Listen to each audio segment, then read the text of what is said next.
사무엘상 17장 23절에서 37절까지입니다. 사무엘상 17장 23절에서 37절까지요. 우리 한 목소리로 함께 읽겠습니다. 그들과 함께 말할 때에 마침 블레셋 사람의 싸움 도두는 가드 사람 골리앗이라 하는 자가 그 전열에서 나와서 전과 같은 말을 하며 다윗이 들으니라. 이스라엘 모든 사람이 그 사람을 보고 심히 두려워하여 그 앞에서 도망하며 이스라엘 사람들이 이르되 너희가 이 올라온 사람을 보았느냐. 참으로 이스라엘을 모욕하러 왔도다.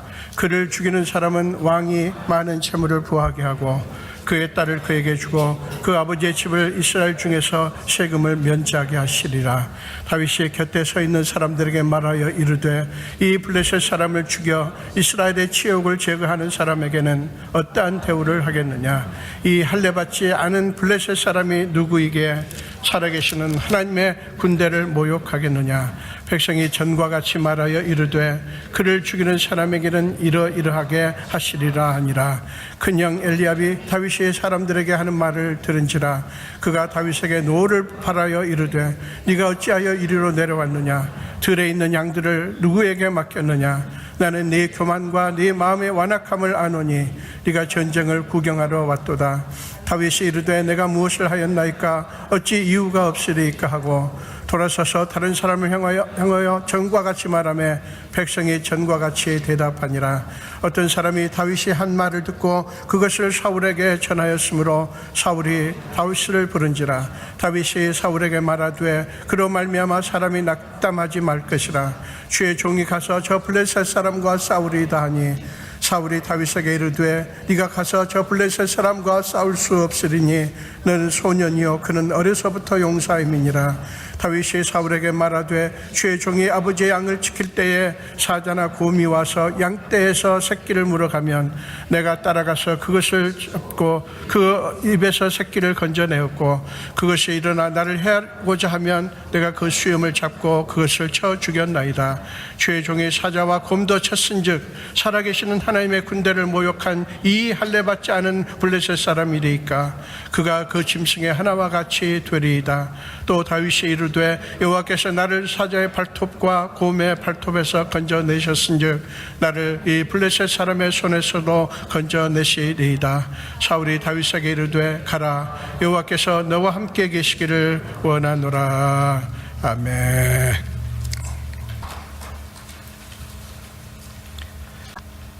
우리가 이제 2018년을 시작해서 벌써 오늘이 7일째인데요. 하나님께서 올해 저와 여러분의 삶에 지금까지 이루지 않으셨던 놀라운 일들을 이루시는 그런 한 해가 됐으면 좋겠고요. 우리가 그 하나님의 하시는 일을 작년에는 우리가 하나님이 하시는 일을 알라 이런 표현을 우리가 가졌었는데 올해는 그 하나님께 우리의 눈을 돌리는, 오늘 눈을 돌린다고 하는 것은 모든 관심과 모든 그 소원들을 그분께 드리는 것을 말을 하죠. 그래서 오늘 제가 설교 제목을 여러분의 눈을 오직 하나님께 돌리십시오. 이렇게 제목을 잡아서 함께 말씀을 나누기를 원합니다. 오늘 본문은 다윗이 우연히 블레셋과의 전투에 참여하게 되는 그런 이야기를 담고 있습니다. 원래 다윗은 그럴 계획이 전혀 없었고요. 왜냐하면 나이도 어리고 경험도 없고 그래서 전쟁터에 나갈 수 있는 그런 상황이 아니었어요. 자기 자신도 은혜도 안 되고 그리고 어느 누구도 그거를 기대하지도 않았죠. 그런데 그랬던 다윗이 이스라엘과 블레셋의 가장 중요한 전투에 참여를 하게 되죠. 자, 이제 다윗이 아버지의 심부름을 받아가지고 이 전쟁터에 왔습니다.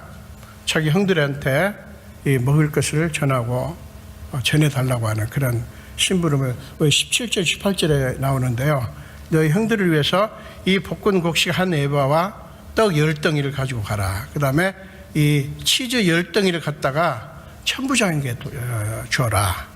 그리고 형들의 안부를 살피고 자세한 내용을 나중에 나한테 전해달라.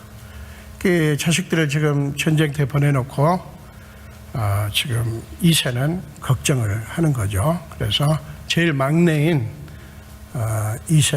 다윗을 이제 심부름을 보냅니다. 그래서 지금 와가지고 다윗이 우연찮게 골리앗이 이스라엘 향해서 외치는 소리를 듣죠. 그게 23절이죠. 이 뭡니까? 골리앗이 이스라엘을 모욕합니다. 그 소리를 듣습니다. 그리고 다윗이 또 보는 게 있습니다. 24절 이하에 보면 이스라엘 모든 백성이 지금 상태가 어떤 상태냐면 그 사람, 그 골리앗을 보고 심히 두려워하여 그 앞에서 도망칩니다. 여러분 그 장면 한번 생각해 보세요. 골리앗이 지금 한두 번도 아니에요. 계속 바로 전투를 벌이는 게 아니라 계속 나와가지고 이스라엘 향해서 모욕을 합니다. 그리고 한번 덤비라고 얘기합니다. 너희 중에 누가 장수가 있으면 한 사람 보내라. 내가 그와 싸우겠다. 이런 식으로 하면서 계속 그야말로 기를 죽이는 것이죠. 그 모습을 다윗이 듣고 보면서 그 골리앗의 행동에 벌벌 떠는 자기 백성들의 모습도 봅니다. 자, 25절에 보면 이제 이 이스라엘 백성들의 모습이 잘 그려져 있는데요. 이스라엘 사람들이 이렇게 말합니다. 너희가 이 올라온 사람을 보았느냐? 참으로 이스라엘을 모욕하러 왔도다. 그를 죽이는 사람은 왕이 많은 재물로 부하게 하고 그의 딸을 그에게 주고 그 아버지의 집을 이스라엘 중에서 세금을 면제하게 하시리라. 자, 이 말을 한번 잘 생각해 보세요. 이스라엘 사람들이 서로 누구라고 할 것 없이 말을 하는 거예요. 자, 너희가 이 사람을 보느냐? 지금 우리를 모욕하러 왔다.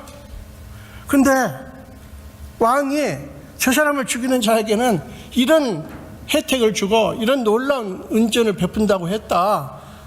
누구 없을까? 누구 나가서 저 사람을 죽일 사람이 없나? 어떡하지? 큰일 났네. 막 그냥 우왕좌왕 하면서 막 난리 법석인 상황을 지금 얘기를 하는 거예요. 여러분 상상이 가시죠? 우리 삶에도 이런 일 얼마든지 있죠. 좀 고통스러운 상황이 생기면 그냥 뭐 이러지도 저러지도 못하겠고 막 아우성을 치죠. 어떻게 하면 좋지? 하면서 막 난리를 치는 것입니다. 지금 이스라엘 백성들이 그런 거예요. 그런 모습을, 그런 소리를 지금 다윗이 보고 듣습니다. 골리앗이 떠드는 소리도 듣고요. 그걸 듣습니다. 다윗은 심부름을 왔고요. 심부름을 실행하고 가면 돼요. 그런데 그 모습을 보고 들으면서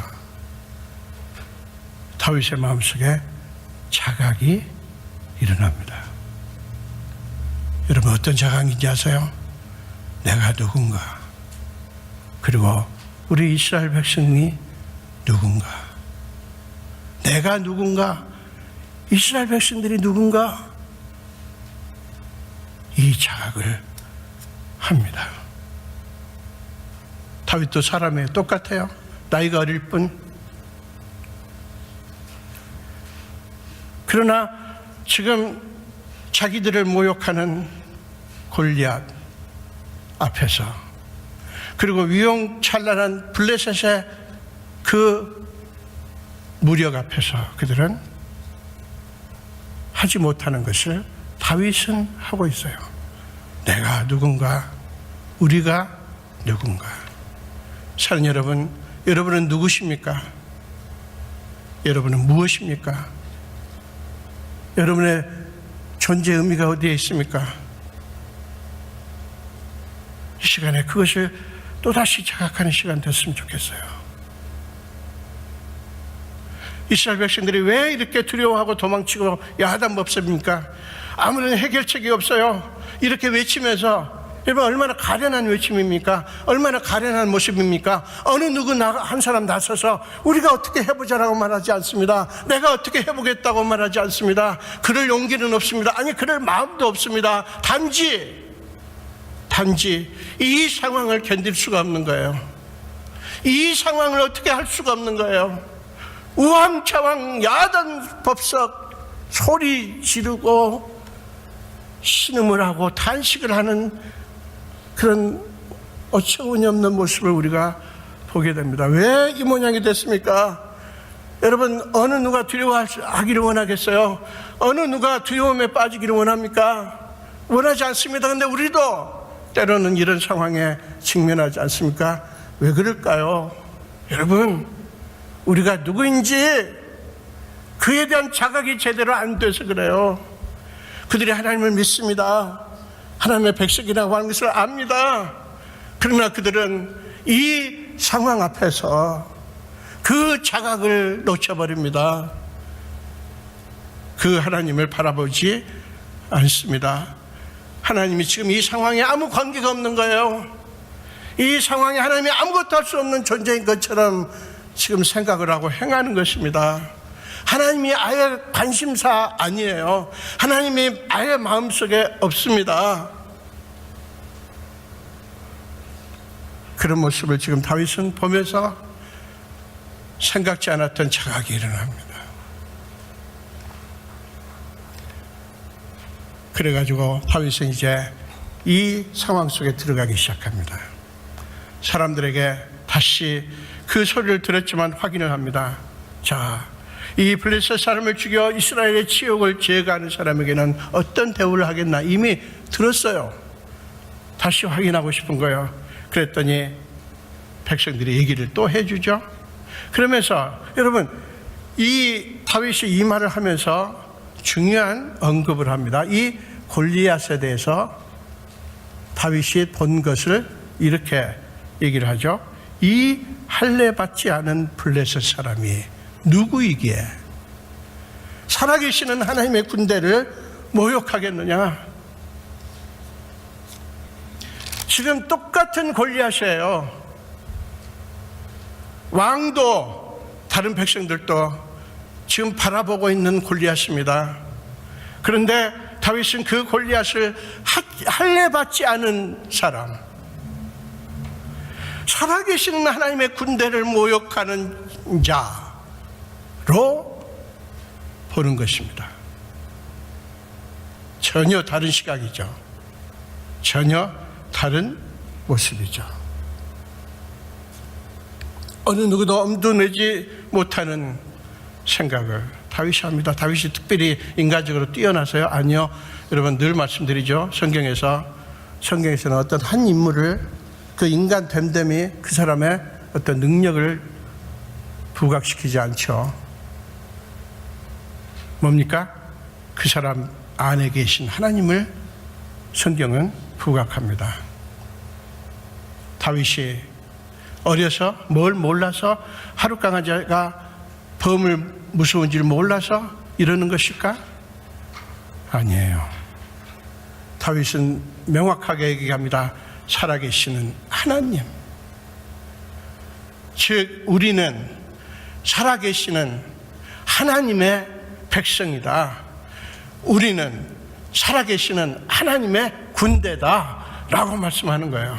그런데 저 할례받지 않은 자가 우리 이 하나님의 백성을 모욕하다니, 다윗은 그 거룩한 분노가 마음속에 일어난 것을 느낍니다. 블레셋은 분명히 큰 문제고요. 그 다음에 골리앗은 더 큰 문제입니다. 그래서 사울 왕도 다른 장수들도 다른 백성들도 어찌할 바를 모릅니다. 그러나 다윗은 그 상황 속에서 살아계시는 하나님,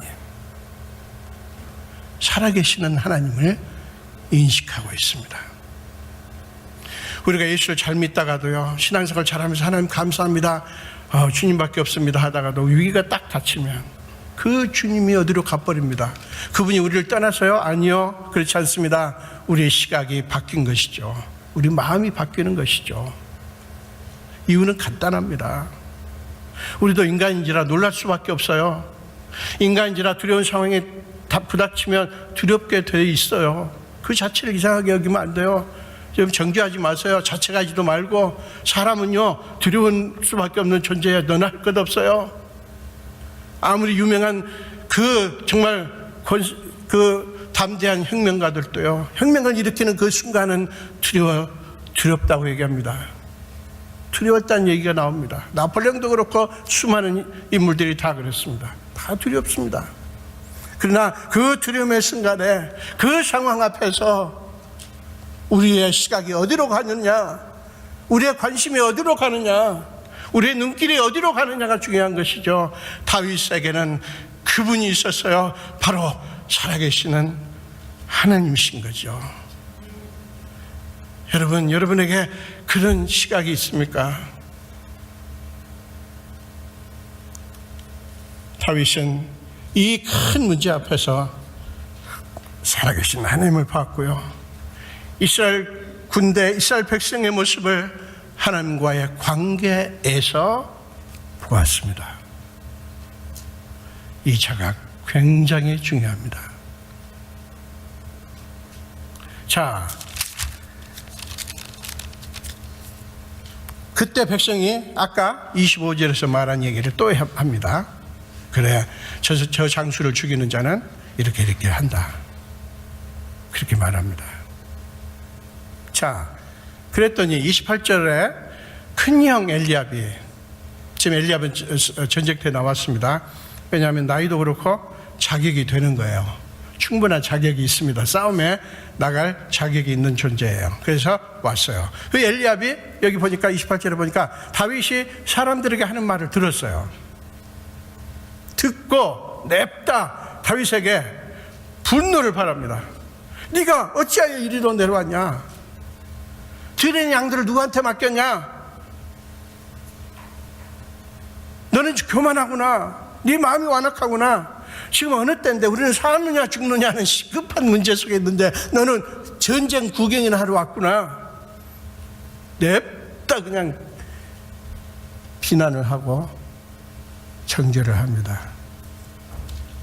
여러분, 지금 엘리압이 이 말을 하기 전에 어쨌다고요? 다윗이 사람들에게 하는 말을 들었습니다. 다윗의 말을 들었어요. 근데 엘리압은 전혀 자각이 없습니다.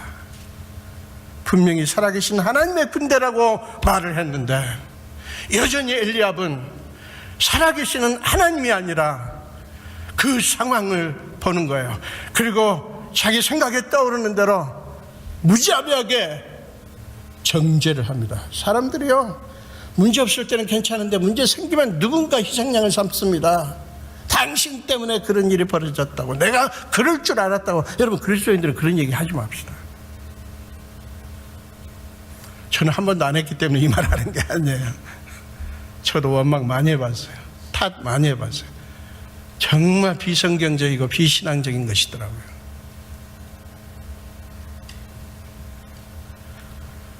자, 이제 다윗은 길게 설명을 할 시간이 없어요. 다윗은 형의 반응에 위축되지 않습니다. 왜 그런지 아세요? 그의 마음은, 그의 관심은 오직 한 곳을 향합니다. 한 곳.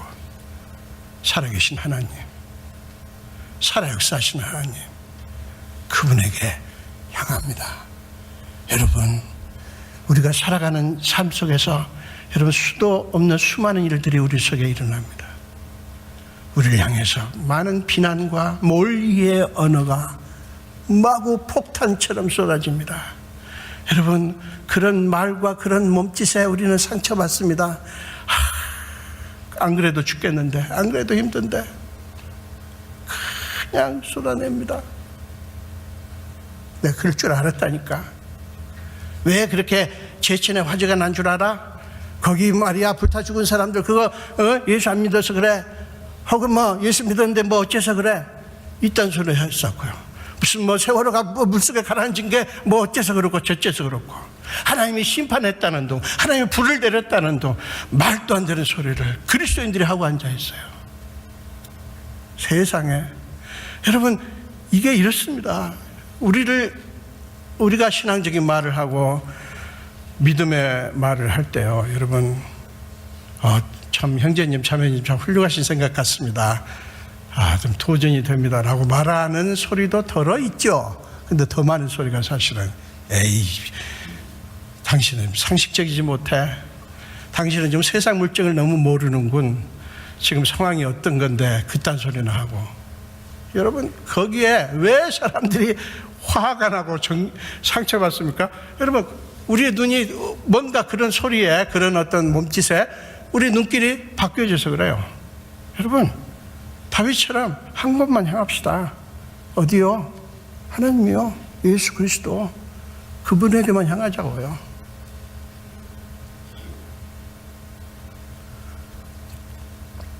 어쨌든 또다시 사람들이 전과 같이 말을 합니다. 뭐예요? 25절에서 말한 골리앗을 죽인 사람에게는 왕이 이런 혜택을 준다 하는 그런 얘기를 합니다. 자,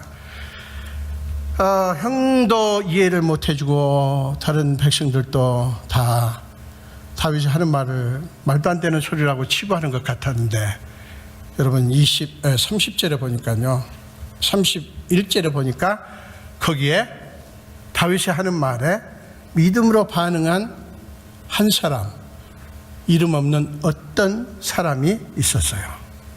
이 어떤 사람, 정말 이 어떤 사람은, 이 사람은 황당하다고 할 수 있는 다윗의 말에서 어떤 희망을 본 거예요. 다 다윗의 말을 무시하고 말도 안 되는 소리라고 무시한 것이 아니라 어떤 한 사람이 있었던 거예요. 그 사람은 그 사람 안에 어떤 자각이 일어난 거예요. 그래가지고 그 사람은 거기서 희망을 봅니다. 그랬기에 그는 사울 왕한테 이 이야기를 전합니다. 놀랍지 않습니까? 이름도 없는 어떤 누구, 그 사람으로 인해서 엄청난 일이 벌어지지 않습니까? 사랑 여러분, 저는 여러분 속에 이 어떤 사람들이 있기를 바랍니다. 이 어떤 사람, 이 사람이 특별한 일을 한 거 아니에요. 골리앗한테 가서 싸우겠다는 것도 아니고요, 무슨 뭐를 특별히 한 게 아니에요. 단지 지도자인 왕에게 다윗의 말을 전했을 뿐이에요. 만약에 그 사람도 다윗의 말을 무시했으면 전하지 않았겠죠. 말도 안 되는 소리라고 그냥 치부하고 떠났겠죠. 근데 이 사람은 다윗의 말에서 희망을 본 거예요. 그래서 사울 왕한테 이 말을 전합니다. 여러분, 사울 왕의 상황을 한번 보세요. 참 불쌍하지 않습니까? 왜 그런지 아세요? 여러분, 사울 왕 주변에 장수들을 비롯하여 얼마나 많은 사람들이 있었어요? 그리고 지금 이 상황 앞에서 얼마나 많은 말들, 많은 소리가 사울에게 들려왔겠어요. 왕이시여, 뭐 이렇게 하는 게 어때요? 저렇게 하는 게 어때요? 부터 시작해서 우리가 왜 이렇게 됐어요? 원망하는 소리, 탓하는 소리. 뻔합니다. 조용할 리가 없어요. 사람 절대 이런 문제 생기면 조용하지 않습니다. 오만 소리 다 해야 됩니다. 인격자가 따로 없어요. 위기 발생해보세요. 문제 발생해보세요. 오만 소리 다 해야 됩니다. 그냥 사람들이 막. 그리고 항상 지도자한테 손가락질이 가게 마련이에요. 그거는 이상한 게 아니에요. 그렇게 돼 있어요. 여러분, 지도자 되시는 분들은 각오하세요. 아무 좋은 소리만 들으라고 생각하지 마세요. 분명히 손가락질이 오고 비난의 소리가 오게 돼 있어요. 그 이상하게 생각할 게 아니에요. 좋다는 게 아니라 이상하게 생각할 게 아니라는 말이죠. 자, 그렇게 많은 사람들이 있고 그렇게 많은 소리, 그런 말들이 있어요. 그러나 사울에게는 지금까지 만날 만한 사람, 들을 만한 소리는 하나도 없었어요. 만날 만한 사람도 없고 들을 만한 소리도, 그렇게 많은 소리, 그렇게 많은 말들 속에서 아무것도 없는 거예요. 그런데 이 다윗이 나타났고요. 그 말을 전해주는 거예요. 아마 사울왕은 너무 반가웠을 거예요. 지금 다급하거든요, 지금. 사랑하는 여러분, 이것이 바로 그리스도인들이 어떤 사람이어야 하는가를 보여주는 아주 중요한 이그젠플이에요. 여러분, 우리가 특별한 일 못해도 좋아요. 여러분, 특별히 뭔가를 하려고만 생각하지 마십시오. 여러분들이 하는 그 한마디의 기도, 그리고 한마디의 말이 사람을 살릴 수가 있어요. 상황을 확 바꿀 수가 있습니다. 놀라운 일들이 얼마든지 일어납니다. 여러분, 어떤 우연한 기회에 어떤 사람이 던진 한마디 말에 인생이 바뀐 이야기들 수도 없이 보지 않습니까? 수도 없이 보지 않습니까? 주의 종이 된 사연서부터 시작해서 어떤 운명이 원래 이 왼쪽 길로 가려고 했는데 전혀 다른 오른쪽 길로 가게 되는 어떤 모멘텀, 그런 기회가 얼마든지 있지 않습니까? 자, 이제 사울 왕은 그 말을 듣고 다윗을 불러드립니다. 여러분, 32절을 보십시오. 32절. 다윗이 사울에게 말하되 그로 말미암아 사람이 낙담하지 말 것이라. 여러분, 지금 사울 왕이 다윗을 불러드렸습니다. 근데 사울이 다윗한테 무슨 말을 하는 게 아니라 다윗이 사울에게 말을 시작합니다. 적극적입니다. 주도를 하고 있어요, 지금. 물론 사울 왕이 불렀으니까 왔습니다. 왔는데 사울 왕이 말하는 게 아니에요. 사울 왕은 할 말이 없어요. 그러나 다윗은 할 말이 있었어요. 다윗에게는 사울 왕에게 할 말이 있었어요. 지금 아무것도 하지 못하고 무력감에 빠진 왕에게 입을 엽니다. 다윗에게는 할 말이 있었기 때문에 하나님을 경험한 사람만이 할 수 있는 말, 하나님의 이야기를 가지고 있는 사람만이 할 수 있는 그 말이 다윗에게 있었단 말이에요. 사랑하는 여러분, 여러분의 마음속에 어떤 말이 있나요? 여러분의 삶 속에 어떤 말이 있습니까? 다윗에게는 하나님의 이야기가 있는 거예요. 자기가 경험한 이야기서부터 성경에 기록된 이야기까지 다윗에게는 하나님의 이야기가 있었습니다. 그래서 왕에게 말합니다. 그로 말미암아 사람이 낙담하지 말 것이라. 여러분, 이것은 놀라운 선포입니다. 왕도 아니고요, 장수들도 아니고요, 경험과 지식이 있어서 충분히 할 수 있으리라고 믿어졌던 사람들이 아니라 어린 소년인 다윗, 전쟁에 나갈 자격도 없는 이 아이가 왕에게 구원의 소리를 선포합니다. 두려워하지 마십시오. 두려워할 것이 아닙니다 라고 말을 하는 거예요. 여러분, 누가 능력자입니까? 아이가 어른에게 말하는 거예요. 어른이 아이에게, 얘야, 두려워하지 마라, 걱정하지 마라. 이게 아니라 아이가 어른에게,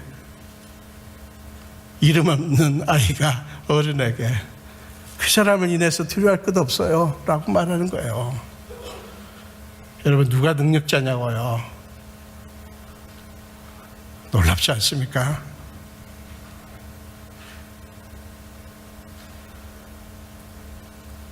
자, 그러면서 다윗은 내가 나가서 싸우겠습니다. 여기 보면 주의 종이 가서 저 블레셋 사람과 싸우리이다 라고 선포합니다. 이 말을 듣자 사울 왕이 어떻게 반응하죠? 네가 가서 저 블레셋 사람과 싸울 수 없다. 왜냐하면 너는 소년이고 그는 어려서부터 용사이기 때문이다. 여러분, 이 사울 왕의 이 반응은 지극히 상식적이에요. 맞습니다. 아니, 그렇잖아요. 소년이고 오죽하면 전쟁터에도 안 나갔겠어요. 자격도 안 돼요. 그에 비하면 덩치부터 해서 골리앗은 이건 어마어마하게 훈련된 그런 용사란 말이에요. 아니, 누가 봐도 안 되죠. 그러니까 안 된다고 말을 할 수밖에요.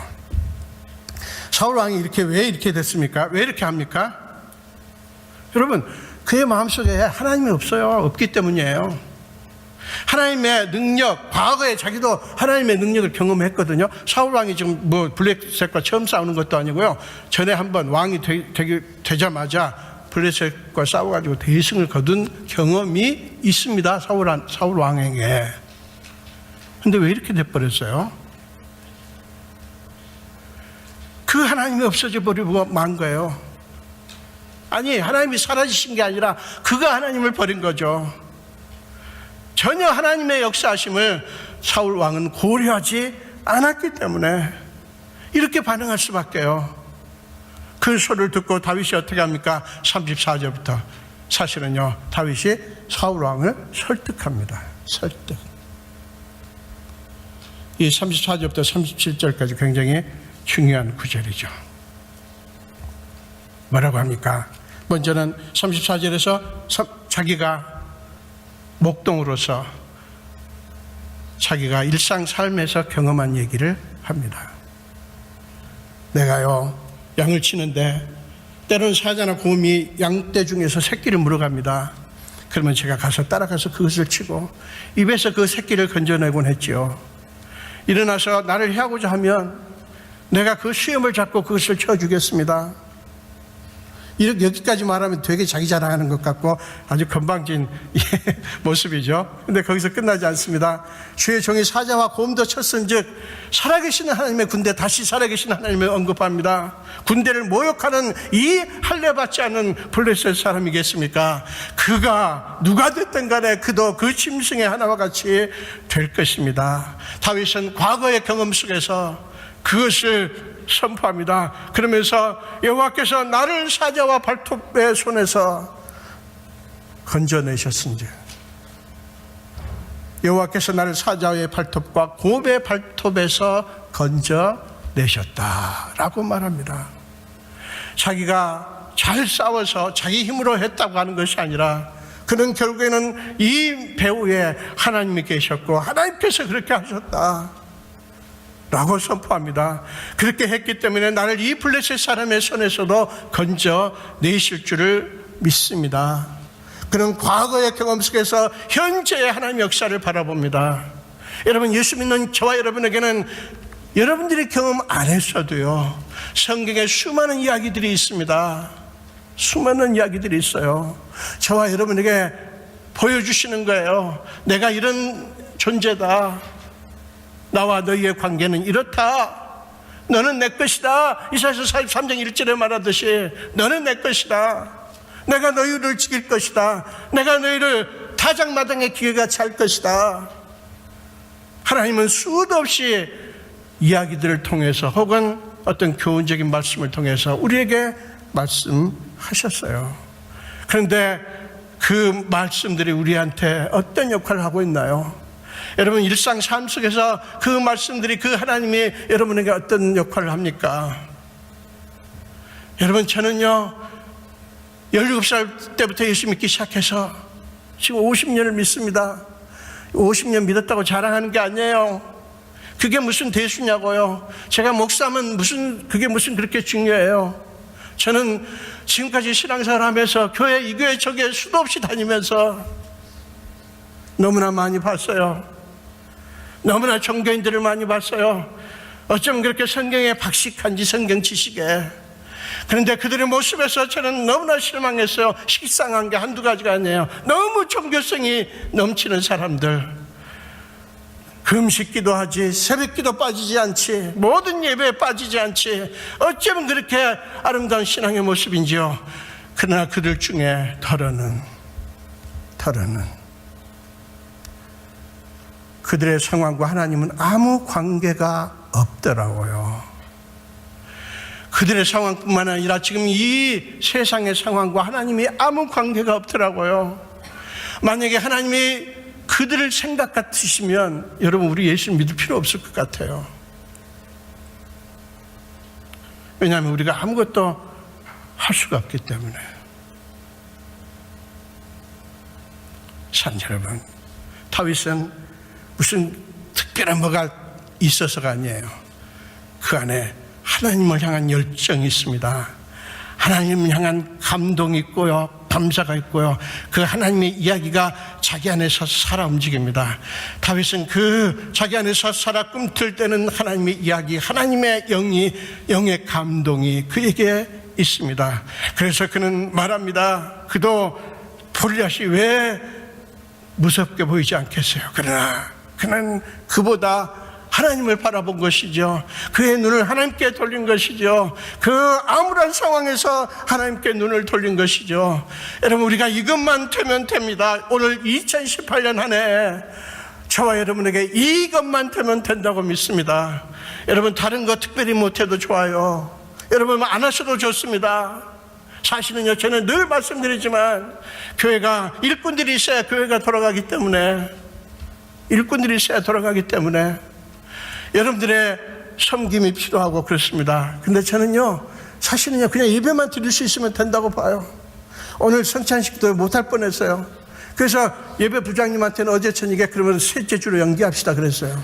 예배 부장님, 이거 어떻게 된 거야? 놀라셨을 거예요. 오해하지 마세요. 전화가 왔어요. 이미 준비했다고. 빵이랑 다 사놨는데 어떻게 해요? 해야지.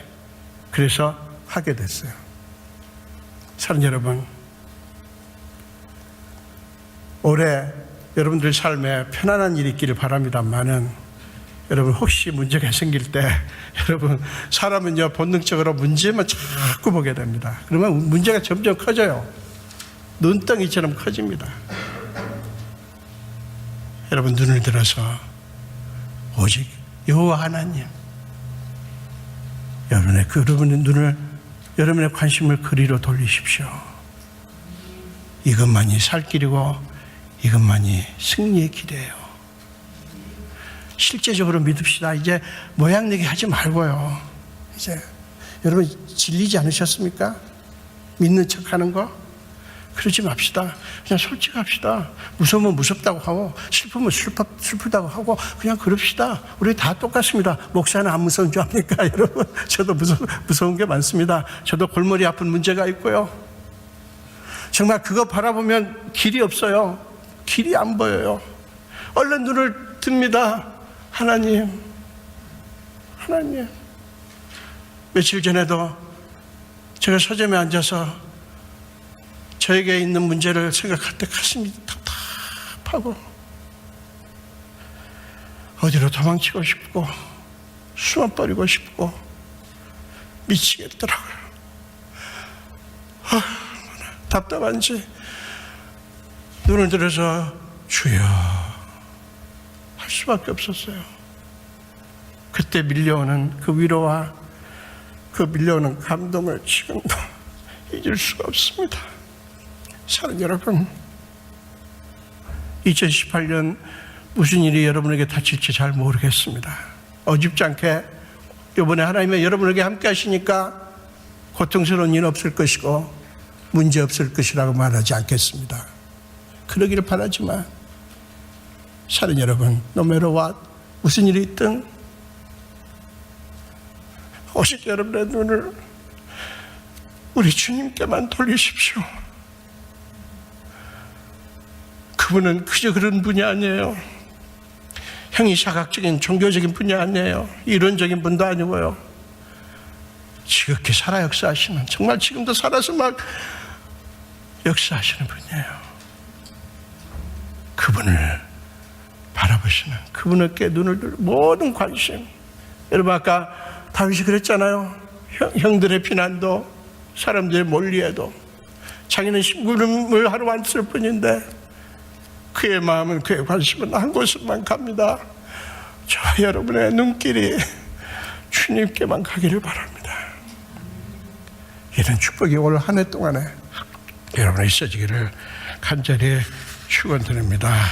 기도하겠습니다. 예수님.